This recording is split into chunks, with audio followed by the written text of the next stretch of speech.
Welcome back to High Stakes. Elevate your game by subscribing to our channel so you never miss our daily content. For exclusive access to our premium betting picks, join our Patreon. Find the link in the comments section below. Stay ahead with High Stakes. Cincinnati Reds versus Pittsburgh Pirates. The Cincinnati Reds have been an okay team this year as they are fourth in the NL Central standings as they are 11.5 games back in the division as well as 6.5 games behind in the NL wildcard race. The Reds have been decent offensively as the team has a .230/.303/.399/line while averaging 4.42 runs per game up to this point. The team has been able to steal many bases as they are second in baseball with 173 total steals so far while being caught 36 times. Shortstop Elly De La Cruz has been hitting well as he has a .838 OPS with 22 home runs, 56 RBIs, 82 runs scored and 60 stolen bases on 72 attempts this year. This Reds has been doing well offensively and need to figure out how to step up if they want to make the postseason. Young southpaw Andrew Abbott is going to be taking the ball for the Cincinnati Reds for this game, and he is doing well in his first 25 starts of the season. He is 10-10 with a 3.72 ERA and a 1.30 WHIP in 138.0 innings so far. He needs to work keeping hitters off balance a bit more as he has a .240 batting average against thus far. Abbott is coming off a loss against the Kansas City Royals where he pitched 5 innings and gave up 4 runs on 6 hits with an intentional walk and 4 strikeouts. The Pittsburgh Pirates have been struggling a bit this season as they are in 5th place in the NL Central as they are 13.0 games back in the division and 8.0 games behind the final spot in the NL wildcard heading into this game. Their offense has been dreadful as they are 27th in the sport with a .672 team OPS and scoring 4.13 runs per game. The team has been doing poorly with their power as they are 26th in the majors with 125 total home runs up to this point. Left fielder Bryan Reynolds has been doing well at the plate as he has recorded a .282/.347/.458/line with 19 home runs, 70 RBI. 56 runs scored and 6 steals in 8 attempts.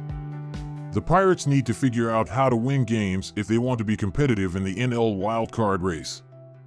The Pirates are going to have young right-hander Bailey Falter on the mound, and he has been holding his own in his 21 starts.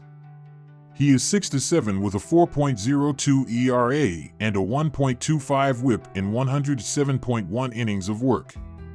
He needs to improve a bit on his command as he has 31 walks to 75 strikeouts this season. Falter is coming off a winning effort last time out against the Seattle Mariners where he pitched 5.2 innings and allowed a pair of runs on 8 hits with 0 walks and 8 strikeouts. When diving into the last 7 starts for these pitchers, there is a bit of a gap as Andrew Abbott is 1-4 with a 5.66 ERA and a 1.69 WHIP in 35.0 innings while Bailey Falter is 3-2 with a 4.82 ERA and a 1.61 WHIP in 28.0 innings during that span. When looking at how these teams have been pitching since the All-Star break, there is a gap as well with the Pirates being 14th in the majors with a 4.00 team ERA in 31 games while the Reds are 24th with a 4.78 team ERA in 31 games as well. Go with the Pittsburgh Pirates to pick up a win in this game here. Houston Astros versus Baltimore Orioles. Hunter Brown will take the mound in the second game of this road series against the Baltimore Orioles. In his last start, he allowed a run on 4 hits and 2 walks while striking out 6 over 7 innings to earn the win last Saturday over the Chicago White Sox. Brown gave up an RBI single in the first inning to Gavin Sheets, and from that point on the right-hander dominated the worst lineup in baseball. It was Brown's longest start since June 14th, and he threw 69 of 102 pitches for strikes to take advantage of a soft matchup. Brown continues to walk a lot of batters. He's given up 21 free passes over 60 innings across his last 10 starts, but he's added 63 strikeouts in that same period.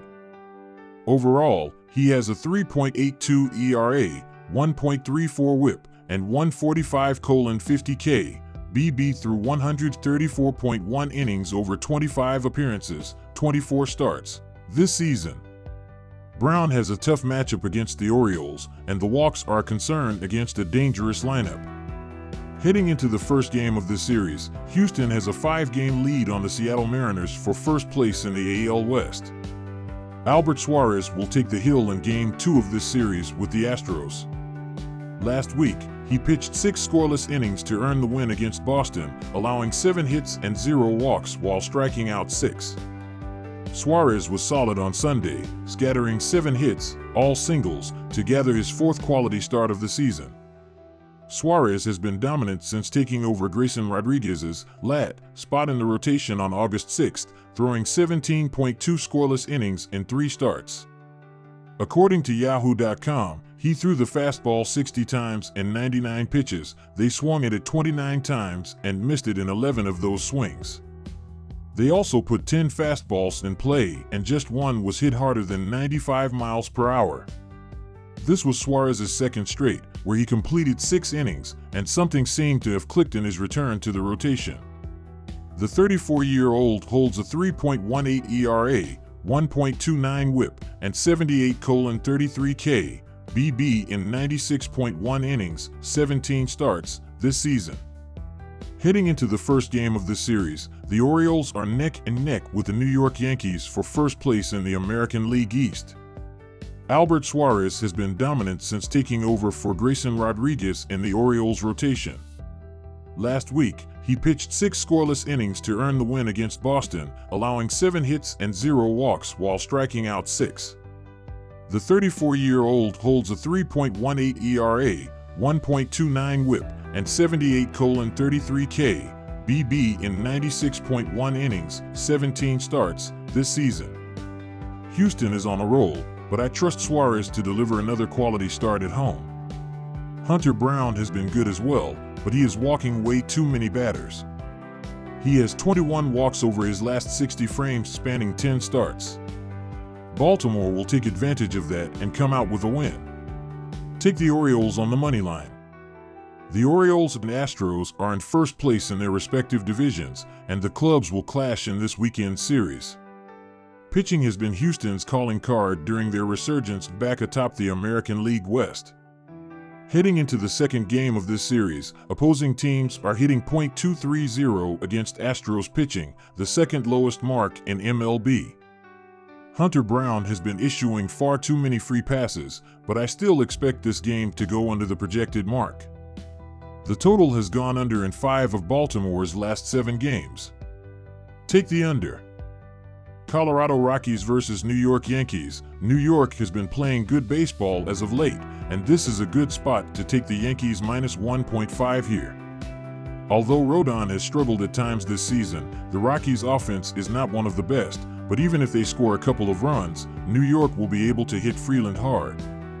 This season, the Rockies are 31-34 on the run line as the road underdog.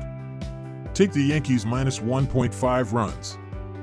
The over is also a good spot in this game as the Yankees' offense should be able to hit Freeland hard while Rodon also has his struggles.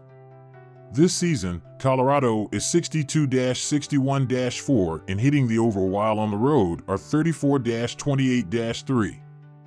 New York, meanwhile, is 71-52-4, which is the second best over record in the majors, while at home is 35-25-1 in hitting the over. Take the over here. Los Angeles Angels versus Toronto Blue Jays. It is difficult to trust rookie pitchers, but looking at the stats, you can see why. When diving into the road/home splits for these starting pitchers, there is a difference here as Jack Kokonowicz is 1-to-1 with a 6.94 ERA and a .295 batting average against in 2 road starts, 11.2 innings, while Chris Bassett is 6-7 with a 4.67 ERA and a .273 opposing batting average in 14 home starts, 79.0 innings. These offenses throughout the previous 7 games show a major divide as well, with Los Angeles scoring 3.14 runs per game while Toronto is averaging 4.71 runs per game in that stretch. All in all, go with the Toronto Blue Jays to cover the run line in this game.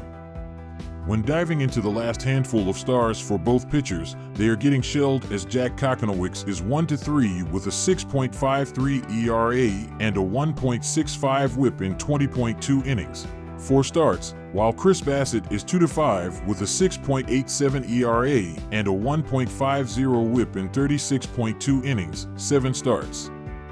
Neither bullpen has been doing too hot throughout the season so far, as the Angels are 18th with a 4.07 reliever ERA, while the Blue Jays are 29th with a 4.95 bullpen ERA this year.